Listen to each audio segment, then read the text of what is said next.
All right, let's see what happens to Mrs. Piggle Wiggle. She's stuck in the cellar with Phoebe Jackstraw, who is the Fraidy cat, and it's Phoebe's job to get on Trotsky and ride over to Nels Larson's. And Penelope is going to go upstairs and call the doctor. Okay, here we go. Penelope jumped on Phoebe's shoulder and said, "Come on, girl, run! Run as fast as you can down to the barn."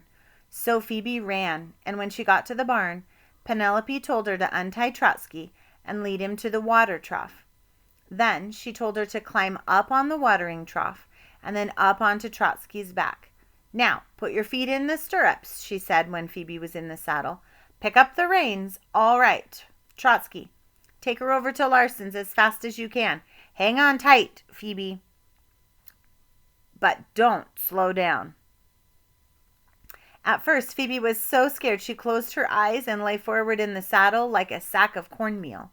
Trotsky didn't gallop, which is a very joggly and hard on a new rider, but ran instead, using his right hind foot and left forefoot together, and his left hind foot and his right forefoot together. There was so little motion that the first thing Phoebe knew, she was sitting up and holding on to the reins and loving riding horseback. The wind blew in her mouth.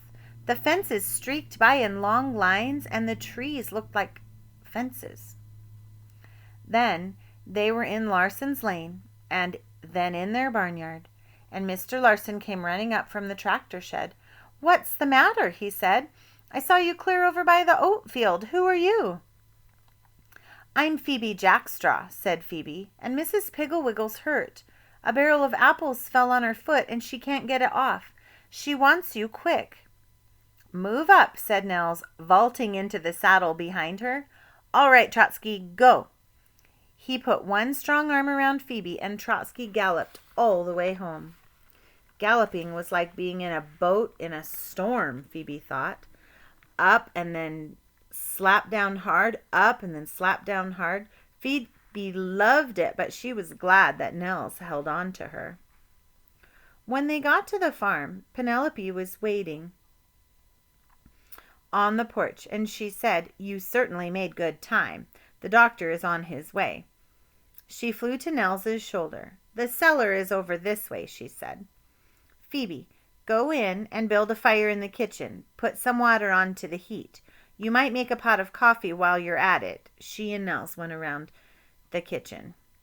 Phoebe went into the kitchen. She'd never made a fire in her life, and the only stove she had ever seen was her mother's electric range. She wished Penelope had stayed with her. She opened the little door in the front of the stove. The firebox was black, no coals even. In the wood box there was some kindling, a newspaper in the rocking chair. Rumpling up the newspaper, Phoebe stuffed it into the stove. She poked in some of the small pieces of kindling. Then she lit a match. To her amazement, the paper flared up and caught the kindling. When the kindling began to crackle, Phoebe poked in some bigger sticks. They soon caught and began to burn, too. She was so proud she kept open the little door, peering in at the fire. She almost forgot about the water. She lifted the kettle. It was empty. Carrying it to the back porch, she set it down in front of the pump and fearfully lifted the handle. There was a loud slurping sound like somebody getting the last drop of ice cream soda. With a frightened gasp, Phoebe dropped the pump handle. "My gosh, this thing is going to explode," she said to Wag, who was watching her. "I think I'd better go down to the pond." Barking, Wag jumped up with both paws and pulled down the pump handle. A small stream of water came out of the mouth of the pump and into the tea kettle. "Oh, is that the way you do it?" Phoebe asked Wag. Wag barked. So Phoebe gingerly lifted up the handle. Again, it made the same gurgling noise until she pushed it down, and then a stream of water as big as her thumb came out. She pumped again, and more water came out. So she pumped until she had the kettle full. "Say, pumping is fun," she said to Wag as she lifted up a full kettle to put on the stove. Her fire was going very well now, but she poked in wood until the firebox was clear full. Penelope came to the kitchen. "Did you get the fire started all right?" "See," said Phoebe, opening the firebox door. "Looks fine," said Penelope. "Did you open the draft?" "What's that?" asked Phoebe. "That little thing on the side. See the little windows? Well, they should be open or closed. I forgot which." "They're closed now, so I'll open them," said Phoebe. She did, and the fire roared. "This is fun," she told Penelope, "and I pumped water, too. Wag showed me how." "Fine, fine," said Penelope. "Now, what about coffee? How do you make that?" "I don't know," said Phoebe. "I don't even know where Mrs. Piggle Wiggle keeps it." "It's in the pantry in the red can," said Penelope. "All you do is put some in the coffee pot and pour in some water, put in an eggshell, and let it boil." "But how much coffee and how much water?" "Fill her up," said Penelope. "I'm going to look on the can," said Phoebe. "Here it is. It says 1 tablespoon of coffee for each cup of water. That's easy." When Nels carried Mrs. Piggle Wiggle into the kitchen a few minutes later, the fire was snapping, the kettle was humming, and the coffee pot was on. Nels put Mrs. Piggle Wiggle in the rocker by the stove, and she said, "Everything is so cozy. I feel better already." When the doctor came, he said nothing was broken, but he bandaged Mrs. Piggle Wiggle's foot and told her to keep off of it for a day or so.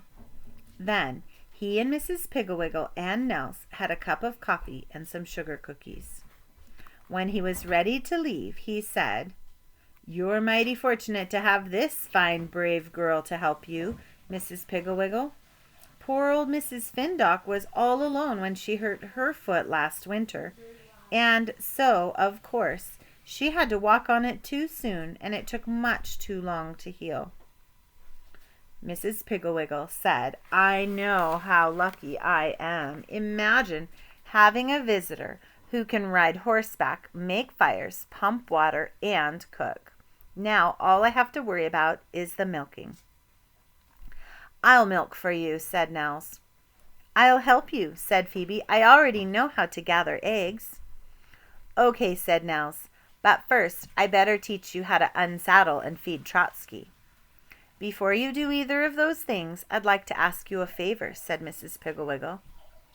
"Would someone please go down in the cellar and get me those apples? I can peel them while I'm resting my foot." "I'll go," said Nels. "No, let me," said Phoebe, picking up the apple pan and running out the door. "Wait," called Mrs. Piggle Wiggle. "It's dark down there. You'll need a candle." But Phoebe apparently didn't hear, because she didn't wait. In a minute she was back in the kitchen with cobwebs in her hair and a big pan of red apples in her arms. "Good girl," said Nels. "Now let's go down and take care of the animals." When they had gone, Penelope jumped on Mrs. Piggle Wiggle's lap, took a bite of her sugar cookie and a sip of her coffee, and said, "You know, Miss Piggle Wiggle, when Phoebe first came here, I thought she was the worst ninny I'd ever seen, and I could hardly wait for her to go home. Now I wish she'd stay all summer." "So do I," said Miss Piggle Wiggle. The end.